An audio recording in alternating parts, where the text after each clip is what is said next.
Hello dear friends. ये video मैंने खासकर बनाया है AS19 के थोड़े से डाउट्स हैंडल करने के लिए। ठीक है, some of you message me, I really like it कि दैट आपने सामने से आके मुझे मैसेज किया कि सर मुझे AS19 नहीं समझा। आपने समझाया है, कैलकुलेशन पार्ट आ गया, लेकिन हम क्यों कर रहे हैं, why we are doing AS19, ये मुझे क्वेश्चन पूछा है। तो मैं आपको वो क्वेरी यहाँ पे सॉल्व कर रहा हूँ। AS19 is all about leases, ये तो क्लियर है, इसमें तो डाउट नहीं है ना भाई। भाड़े पे जो चीजें लेते हैं, मैंने ये भी आपको बता दिया है कि भाड़े पे हम लोग दो तरीके से लेते हैं। एक को बोलते हैं ऑपरेटिंग लीज। ये जो लीज है ना बेटा, ये सबको मालूम है। This is what people use to understand about the lease, कि कोई चीज भाड़े पे लिया तो अकाउंटिंग ऐसे होनी चाहिए। तो this was the traditional method of leasing. Now tell me, this guy is there, this is another guy, he leased, उसने लीज किया अपनी कार, लीज्ड कार। ठीक है, now he is paying the lease. Tell me, इसको क्या बोलते हैं? Very good, lessor. इसको क्या बोलते हैं? लेसी। चलो दोनों के बुक्स में अकाउंटिंग बता दो मुझे। ये अकाउंटिंग कैसे करेगा? इसको क्या मिल रहा है? पैसा मिल रहा है, बैंक अकाउंट डेबिट टू। इसके लिए लीज क्या है? इनकम है। कितना? समझो 2000 रुपया मिला, 2000 रुपये इसके लिए इनकम है। ये अकाउंटिंग कैसे करेगा? ये क्या बोलेगा? इसके लिए लीज एक्सपेंस है, लीज एक्सपेंस डेबिट, कितना? 2000 रुपया टू बैंक, खत्म। क्या नहीं समझा आपको? मैं आपको बताता हूं। आपने लीज इनकम बोल दिया, पूरा का पूरा, जो 2000 मिला पूरा का पूरा इनकम है। इधर आपने क्या बोल दिया? पूरा का पूरा क्या है? एक्सपेंस है, मतलब पीएनएल अकाउंट में जा रहा है। तो एक ने इनकम बोला, एक ने एक्सपेंस बोला। This was earlier used to be done when AS19 was not there. ठीक है, ये अरेंजमेंट पुराना है। फिर क्या आया मालूम है? कि ये लॉजिक आया, फाइनेंस लीज का कॉन्सेप्ट आया। अब फाइनेंस लीज का जो कॉन्सेप्ट आया वो क्या है वो समझो। मान लो ये बंदा है और दिस गाइस देयर। ओके, इस बंदे को कार चाहिए, इसके पास पैसा नहीं है, तो इसने बोला एक काम कर, मैं तेरे को पैसा देता हूं। So he paid the money, okay, and he गया और उसने कार खरीद लिया। Tell me who is the owner of the car? So owner कौन है? ये है। अब इसने जो पैसा दिया था वो लोन का पैसा था, तो ये लोन पे करेगा कि नहीं? डेफिनेटली पे करेगा। तो he will pay two things, one is principal plus he will pay interest. Yes और नो? मान लो इसने इसको 2 लाख रुपए दिए, 2 लाख या 20,000 रुपए दिए, और बोला मुझे 2000 रुपए चाहिए हर बार, प्लस इस पे इंटरेस्ट चाहिए। तो प्लस इंटरेस्ट मतलब 200 रुपया। ये समझा क्या? So he is paying 2200 as a lease rent. ये लीज पे कर, सॉरी, ये अमाउंट पे कर रहा है, लोन का रिपेमेंट है। अब ओनर कौन है वो बताओ? इस केस में हु इज द ओनर? यहां पे लीज की बात ही नहीं हो रही है, ओनर ये है। Who will get the depreciation? Car इसका है भाई, तो यही डेप्रिसिएशन लेगा। ये सबको समझा? एंड चलो मुझे बताओ, इसके बुक में एंट्री क्या आएगी अगर इसको पैसा मिला तो? ध्यान देना सब लोग। He got the money, bank account debit, कितना मिला? 2200। उसमें से टूवर्ड्स लोन 2000 रुपए एंड टूवर्ड्स इंटरेस्ट इस 200 रुपए। ये सबको समझा? चलो बताओ, इसमें से इनकम कितना है? सिर्फ 200 रुपया। Only this portion is the income portion. ये सबको समझा?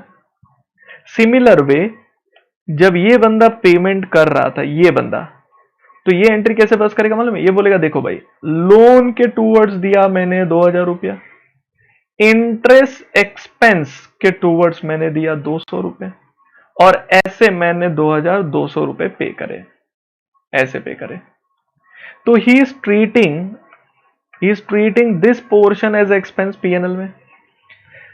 ये भेजे में उतर गया। Who will claim the depreciation? Obviously जो ओनर है, तो डेप्रिसिएशन भी यही बंदा क्लेम करेगा। यहां तक कोई तकलीफ तुमको समझने में? ये लोन अरेंजमेंट है, इसको बोलते हैं फाइनेंस अरेंजमेंट। ठीक है, क्या ऐसी अकाउंटिंग चलेगी बेटा? तू बता दे तो मैं कर दूंगा। अगर ये ऐसी अकाउंटिंग करे तो bank account debit 2200 to income 2200, is it right? अगर ये तुझे नहीं समझ रहा है ना तो मैं कुछ नहीं कर सकता तेरा।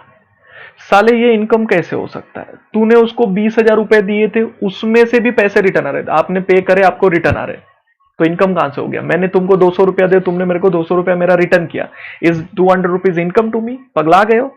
इसमें से 2,000 रुपया रिटर्न है और सिर्फ 200 रुपया एक्स्ट्रा है, और एक्स्ट्रा बोले तो इनकम। तो ये अकाउंटिंग गलत है। अकाउंटिंग ऐसे ही होनी चाहिए। ये उतरता है क्या भेजे में तेरे? अगर तुझे ये समझा तो लोगों ने क्या करना शुरू किया मैं आपको समझाता हूं। लोगों ने इसी फाइनेंस के कॉन्सेप्ट को थोड़ा आगे बढ़ाया और ऐसा कुछ किया। ये बंदे ने बोला आई नीड कार, इसने बोला ओके, तो इसने इसको पैसा नहीं दिया, इसने इसको कार दिया। समझो मैं क्या बोल रहा हूं? पैसे देता ये जाके कार खरीद सकता था, और पैसा जो दिया उसको लोन बोलो। क्या कार लोन नहीं हो सकती? इसने कार दिया है लीज्ड पर, बोला भाई तेरे को मैं कार देता हूं, ओनर मैं ही रहूंगा, कंट्रोल तेरे पास रहेगा। जनरली हमने क्या सीखा है बचपन से? हमने सीखा है जो ओनर होता है वही कंट्रोल करता है। तो भैया तेरे घर पे जो तेरे को मोबाइल फोन मिला है, आर यू ओनर? तूने खरीदा था, तूने खरीदा होगा, पप्पा ने पैसा दिया था, तो पप्पा इज एक्चुअल ओनर। तो रियल ओनर ये होता है, समझो। ओनर ये इसने खरीदा, लेकिन कंट्रोल जो करता है देखेगा तो एक्चुअली ओनर वो होना चाहिए। तो यहां पर रियल ओनर नहीं बोलूंगा मैं बोलूंगा legal owner. Legally on paper he is owner, but actual owner ये है क्योंकि वो कार को यूज कौन करने वाला है? इसने तो कार यूज ही नहीं करनी है ना, ये तो भाई इसने तो देनी थी कार, ये यूज करने वाला है, तो एक्चुअल ओनर। तो हम लोग को अकाउंटिंग किसके थ्रू करनी चाहिए बताओ?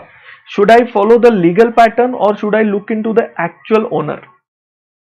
Accounting is a language of business as said by Warren Buffett. तो भाई हमने अकाउंटिंग इस पॉइंट ऑफ व्यू से करनी है, हमको ये पॉइंट ऑफ व्यू इग्नोर करना है। So we will look into the substance and not the legal form. इसको बोलते हैं सब्सटेंस ओवर फॉर्म कॉन्सेप्ट।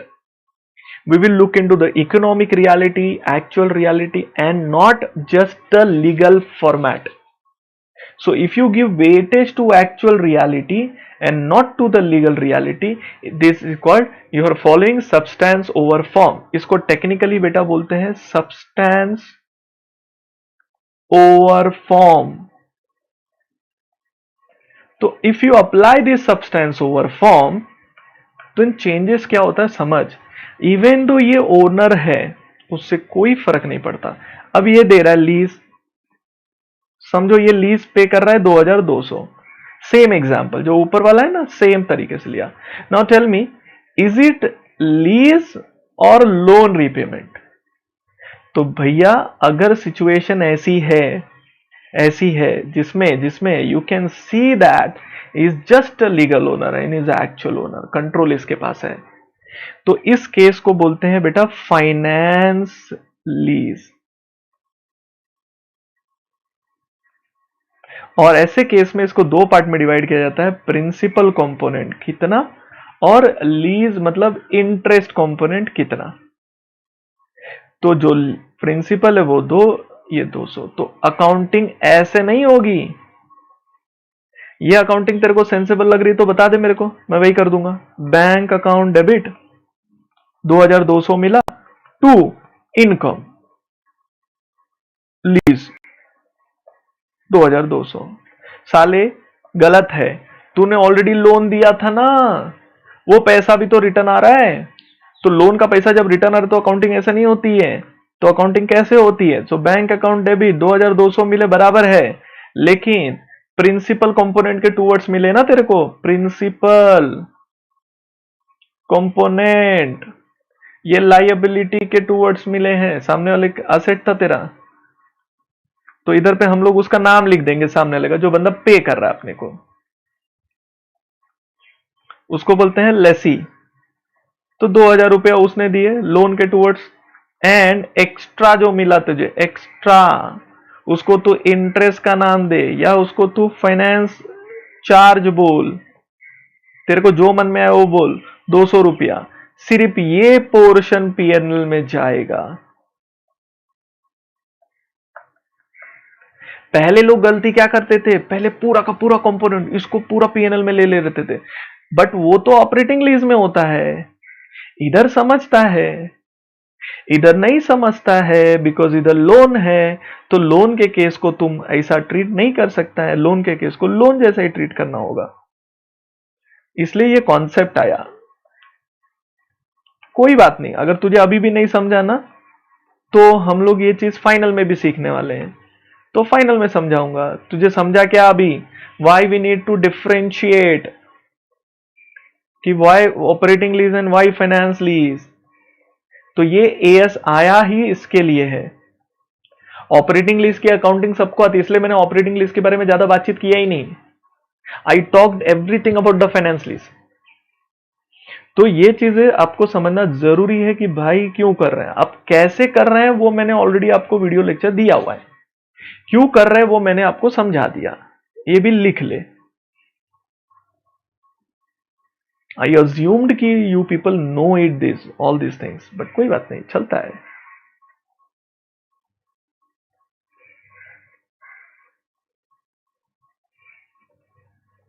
अभी भी नहीं समझा तो डाउट सेशन में पूछ लियो, और अगर ये समझा तो मुझे बता दियो मैसेज करके, जैसे आपने नहीं समझा तो मैसेज किया था, तो समझ गया तो मैसेज करके बता देना।